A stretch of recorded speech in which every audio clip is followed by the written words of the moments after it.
Selamat petang, salam sejahtera. Terima kasih karena bersama dengan saya di Nazilin Unity Channel. Masih lagi isu yang panas berkaitan Sanusi, MBI Kedah dan juga PRN di Semenanjung Malaysia. Ini satu pendedahan lagi berkaitan dengan pelombongan RII Nadir Bumi yang berlaku di Syekh Kedah.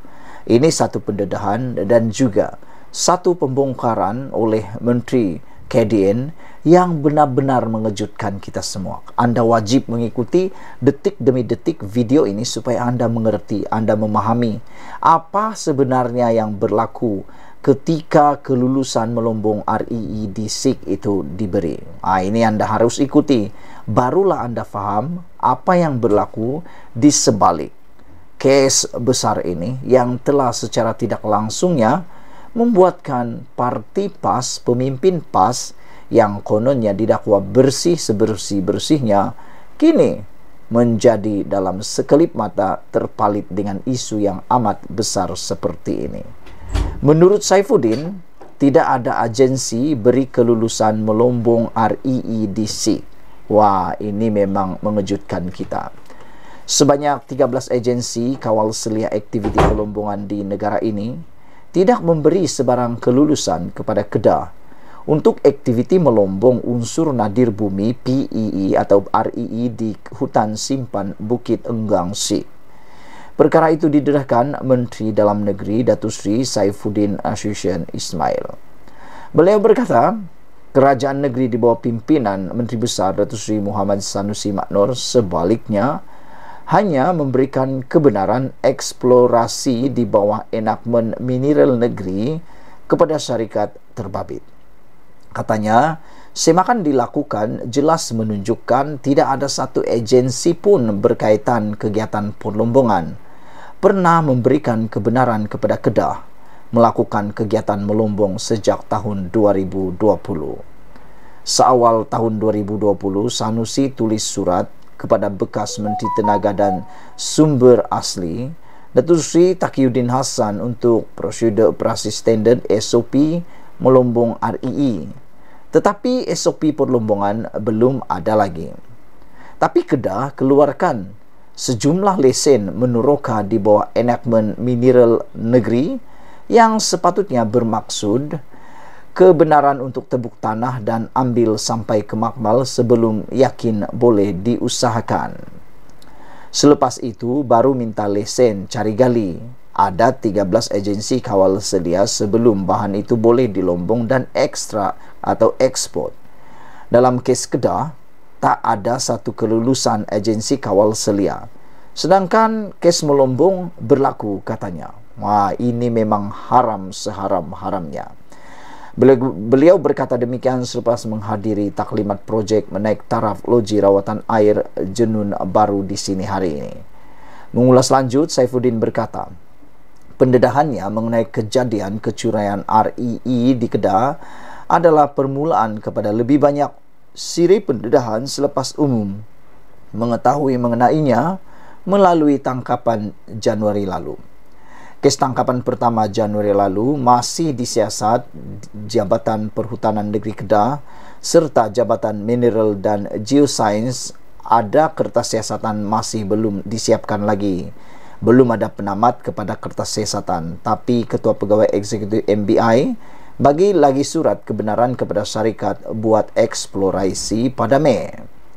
Tangkapan itu membawa kepada kertas siasatan dibuka JPNK dan JMG. Elok tanya dua jabatan itu termasuk pegawai atau pengarah pejabat tanah dan galian PTJ Kedah kerana cara dia itu tahu banyak perkara. Apa jadi kepada kertas siasatan? Kalau dia tak mahu beritahu, saya akan dedahkan sehari dua ini. Surat diberikan CEO MBI kepada syarikat ini adalah izin melakukan eksplorasi, bukan melombong RII, kerana ibu pejabat JMG maklum tiada kebenaran melombong diberi. Hasil RII ini pula diekspor, tapi tak ada lesen ekspor AP katanya. Berikutan itu beliau meminta Muhammad Sanusi menjelaskan di mana dua lelaki warga China yang diambil bekerja oleh MBI berada ketika ini. Faktanya dua warga China itu majikannya adalah MBI kerana mereka masuk atas permohonan Menteri Besar melalui surat kepada bekas Menteri Dalam Negeri Datuk Seri Hamzah Zainuddin sebelum ini. Salah seorang daripada mereka ditangkap pada Januari lalu. Apa tindakan MBI ke atas dua profesional ini? Apa status mereka? Adakah mereka masuk untuk menasihati MBI mengenai kawasan ada REE? Sekiranya mereka adalah ahli geologis, adakah mereka berdaftar di bawah Lembaga Geologis Malaysia BOD? Adakah profil mereka ini diberi ketika memohon kelulusan PAS lawatan ikhtisas yang dikemukakan kepada Hamzah ketika itu, kata beliau lagi. Seperti yang saya katakan di awal tadi, memang ini adalah pendedahan yang paling menggemparkan Malaysia. Tak sangka rupa-rupanya ini cerita di sebaliknya. Tidak ada agensi beri kelulusan melombong REE di SIG. Sekian dulu untuk kali ini. Jangan lupa tinggalkan komen Anda, share video ini. Kita jumpa lagi. Bye-bye. Selamat datang, salam sejahtera. Terima kasih kerana bersama dengan saya di Nazilin Unity Channel. Akhirnya Sanusi sah menjadi kluster mahkamah. Jadi lepas ini, Parti Pembangkang Perikatan Nasional tak boleh lagi bermain-main dengan sentimen kluster mahkamah kerana mereka telah pun disahkan masuk kluster mahkamah. Orang yang terkenal iaitu Muhyiddin Yassin, Wan Saiful Wanjan dan juga Sanusi Maknor kini sah menjadi penghuni kluster mahkamah. Jadinya Sanusi kluster mahkamah bukan kerana politik, malah tiada kaitan dengan politik langsung. Walaupun telah disebut sebelum ini, malah ramai juga yang sudah menyebutnya. Kali ini saya ingin menekankan sekali lagi bahawa pendakwaan di bawah akta hasutan terhadap Menteri Besar Kedah Sanusi Maknor bukanlah bersifat politik dan tiada kaitan sama sekali dengan sebarang unsur politik. Beliau didakwa di mahkamah adalah kerana memperlekeh dan mempertikaikan raja.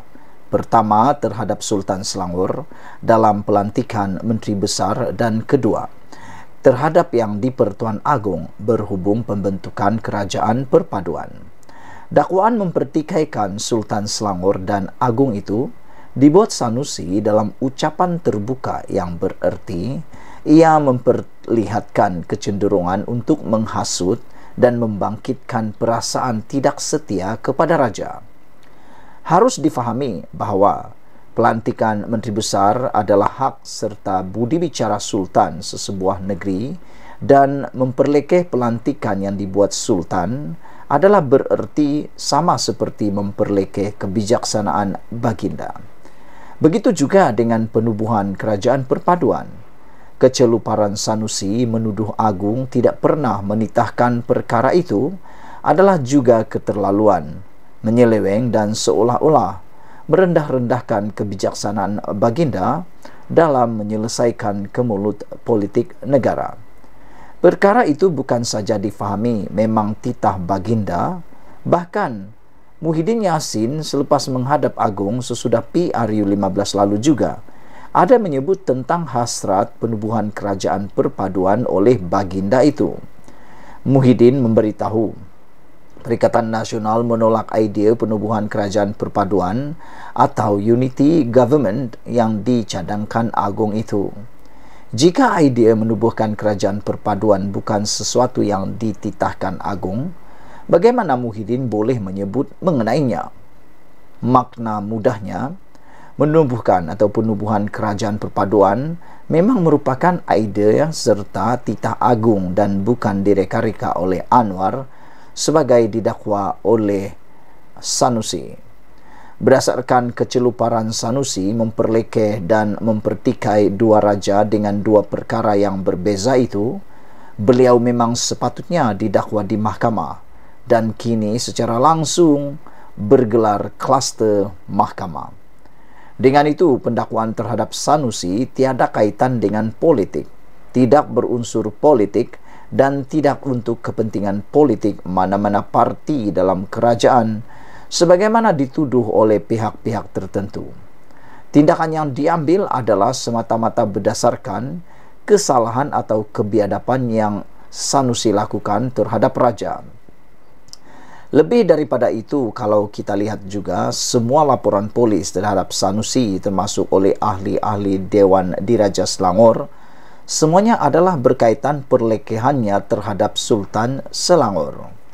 Tiada satu pun ada laporan polis terhadap keceluparan Sanusi yang menggelar Amiruddin sebagai Menteri Besar yang cokia dan tak cukup rinci.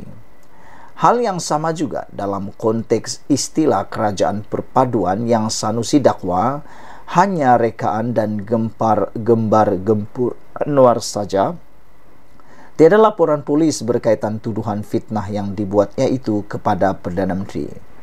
Meski tidak dapat dipastikan sama ada wujud laporan polis berkaitan tindakan Sanusi mempertikaikan titah agung berkaitan kerajaan perpaduan itu, tetapi pihak berkuasa barangkali memutuskan ucapan Menteri Besar berkaitan perkara itu adalah merupakan perbuatan melampau serta tidak wajar oleh seorang pemimpin atau ketua kerajaan negeri. Maka sebab itulah Sanusi akhirnya didakwa di mahkamah berkaitan tuduhan terhadap penubuhan kerajaan perpaduan itu.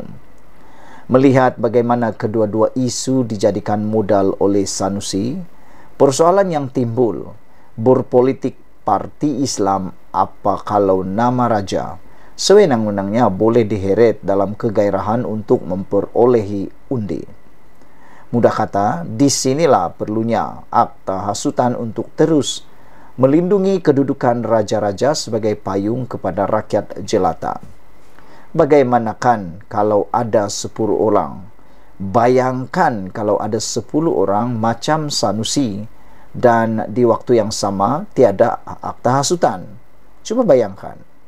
Sebaliknya, orang politik, Perdana Menteri dan Menteri-Menteri tidak memerlukan pun akta hasutan.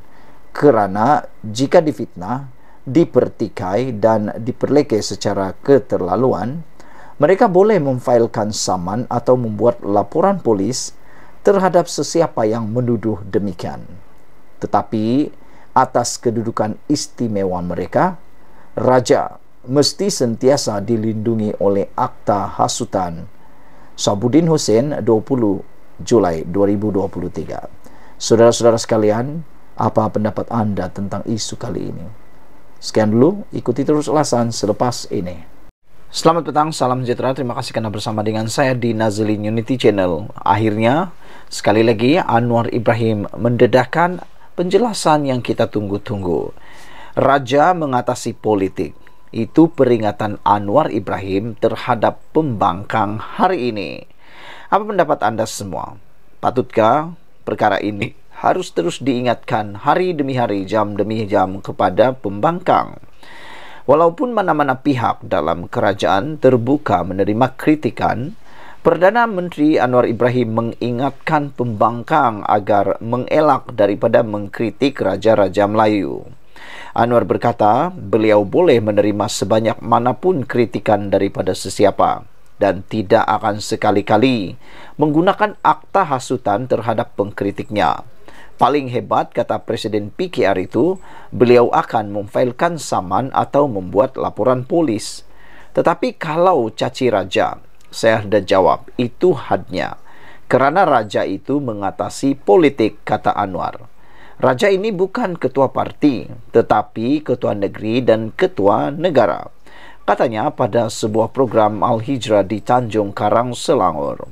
Semalam, pemimpin PAS Sanusi Muhammad Nur mengaku tidak bersalah atas dua tuduhan bawah akta hasutan kerana membuat kenyataan berbaur hasutan terhadap raja. Anwar sebelum ini berikrar bahawa kerajaannya akan mempertahankan institusi diraja daripada dicemuh atau diperlekehkan atas nama kebebasan bersuara.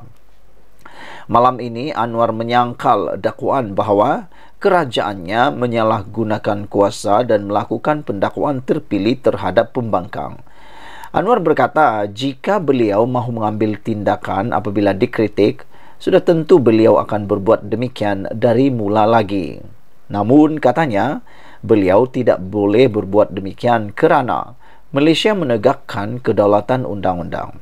Beliau turut mempersoalkan mengapa dirinya yang dikritik berhubung penahanan Sanusi, sedangkan laporan polis dibuat oleh ahli Dewan Diraja Selangor. Kemudian mereka kata tak hina pun Sultan Selangor. Tak apalah, jawablah di mahkamah, kata Anwar Ibrahim. Sekali lagi saya ingin menjelaskan kepada anda, apa yang paling membuatkan kita tertanya-tanya dan paling menarik menjadi persoalan kita ialah mengapa Anwar Ibrahim yang dikritik, mengapa Anwar Ibrahim yang dipersalahkan kononnya mahu menahan Sanusi Mandor. Walhal perkara tersebut dilakukan kerana laporan polis dibuat oleh ahli Dewan Diraja Selangor. Makna kata, Anwar Ibrahim tidak ada terlibat dengan apa-apa laporan polis. Oleh kerana ahli Dewan Diraja Selangor sendirilah yang telah membuat laporan polis terhadap ucapan Sanusi yang didakwa menghina Sultan Selangor tersebut.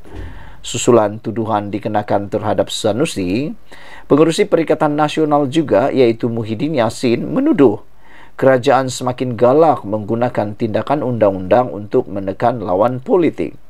Terdahulu, Jabatan Peguam Negara menegaskan bahawa sebarang keputusan mengenakan tuduhan dan pendakwaan adalah berdasarkan keterangan dan fakta hasil siasatan, bukannya atas desakan mana-mana pihak maupun faktor lain. Saya teringat lagi ketika Anwar Ibrahim juga pernah mengatakan kalau benar dia adalah orang yang berdendam, sudah lama dan sudah ramai orang yang ada dalam penjara. Tetapi Anwar Ibrahim kata beliau menegakkan undang-undang, kedaulatan undang-undang yang ada di Malaysia. Anwar Ibrahim kata beliau boleh dikritik sebanyak mungkin oleh sesiapapun. Jika beliau mengambil kira dikritik itu adalah perkara yang beliau kata boleh ditahan. Dan paling teruk sekalipun, kata Anwar Ibrahim, beliau hanya akan membuat laporan polis atau memfailkan saman dan tidak akan sekali-kali menggunakan akta hasutan terhadap pengkritiknya itu. Namun, kata Anwar Ibrahim, kalau caci raja, saya dah kata Anwar, itu adalah hadnya. Kerana raja itu mengatasi politik. Raja bukan ketua parti, tetapi ketua negeri dan ketua negara, kata Anwar Ibrahim lagi. Saudara-saudara sekalian, saya setuju dengan apa yang dikatakan oleh Anwar Ibrahim, yaitu kalau caci raja itu dah sampai tahap yang tak boleh dibiarkan lagi, itu sudah hadnya. Kerana raja itu mengatasi politik dan raja juga bukan ketua parti, tetapi ketua negeri dan ketua negara. Sekian dulu untuk kali ini. Jangan lupa ikuti terus ulasan selepas ini. Tinggalkan komen anda. Malaysia kita punya, kita juga sama-sama cintai Malaysiaku. Bye-bye. Selamat petang, salam sejahtera. Terima kasih kerana bersama dengan saya di Nazlin Unity Channel. Akhirnya Ketua Pengarah SPRM Azam Baki memberikan keputusan, memberikan kenyataan yang ditunggu-tunggu oleh rakyat Malaysia dan pastinya menakutkan Sanusi kerana SPRM mengesahkan Menteri Besar Kedah pun akan dipanggil. Jadi lepas ini harap-harap Sanusi jangan pula buat tak tahu ya. Suruhanjaya Pencegahan Rasuah Malaysia SPRM sudah merakam kenyataan 12 individu bagi membantu siasatan kes rasuah lebih RM13 juta serta salah guna kuasa membabitkan isu perlombongan unsur nadir bumi REE di Kedah. Ketua Pesuruhjaya SPRM Azam Baki berkata, kesemua individu yang dipanggil setakat ini dari Perbadanan Menteri Besar MBI Kedah dan syarikat swasta yang dikatakan terlibat dengan perlombongan REE tersebut. Setakat ini masih belum ada yang orang politik yang dipanggil untuk memberi keterangan. Sesiapa saja akan dipanggil untuk beri keterangan. Mana yang difikirkan perlu, mungkin cepat atau lambat sahaja, kata beliau. Nak siasat bukan boleh terja sahaja. Kena buat pengesahan dan panggil saksi berkenan. Kena pastikan hal berkaitan prosedur untuk luluskan pengeluaran REE. Menteri Besar Datuk Seri Muhammad Sanusi Maknor pun akan dipanggil sebab dia yang sains surat yang tular itu. Katanya selepas program Cakna Rasuah SPRM bersama Media Zon Timur di Kuala Nerus, Terengganu hari ini. Sekali lagi saya bacakan kepada anda, ini keputusan daripada Ketua Pesuruhjaya SPRM Malaysia Azam Baki, iaitu Menteri Besar Datuk Seri Muhammad Sanusi Maknor pun akan dipanggil sebab dia yang sains surat yang tular itu. Itu sebab ramai netizen mengatakan bahawa bagaimana Sanusi tidak tahu tentang perkara itu, walhal Sanusi lah yang menandatangani surat yang tular itu, kata mereka.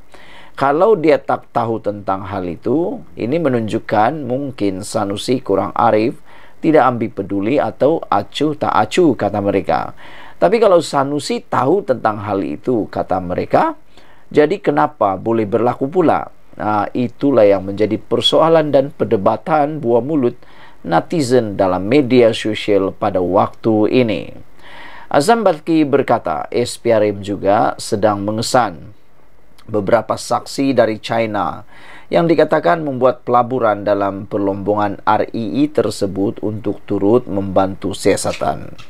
Pegawai penyiasat sedang menyiasat kes saksi dari luar negara, katanya.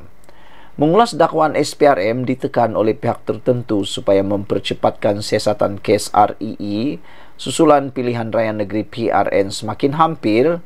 Azam menyangkal kenyataan tersebut dan menegaskan perkara itu hanya kebetulan berlaku dalam tempoh ini. Tiada siapa menekan kami. Ini cuma secara kebetulan. Sama ada kerana PRN atau tidak, ia bukan masalah. SPRM dalam hal berkaitan apa juga isu rasuah dan salah guna kuasa dalam pentadbiran kerajaan yang ada merit untuk siasat, kita siasat, katanya.